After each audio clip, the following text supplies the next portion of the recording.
Johannes Kapitel 10, Vers 28 und 29. Seine Versprechungen, was Jesus an sie gegeben hat, verdeutet wird und am Gläubigen, was von Jesus geboren sind. Und ich gebe an euer Leben und sie waren niemals ankommen in China kommen, da ich meine Hänge rieten.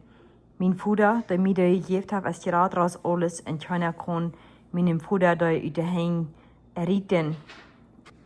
Römer Kapitel 16, Vers 24 bis 27. Den, der jünt bringen kann, dass die sicher stunden, zoals das Evangelium in der Predigt von Jesus Christus lied, wodurch das Geheimnis offenbart ist, dass du wir still gehalten werden, solange aus dieser Welt gestunden haben, dort nu aber geoffenbart und durch die Prophetenschriften für den Tag gekommen ist, so als der ewige Gott dort befohlen hat, so dass alle Völker an am glauben und gehorchen können, am der einzig wahre Gott soll in Ewigkeit durch Jesus Christus geehrt werden. Amen. 2. Korinther Kapitel 1, Vers 21. Dort ist Gott, der uns mit Jüntaup in Christus vorstunden lässt und uns zum Dienst angesehen hat.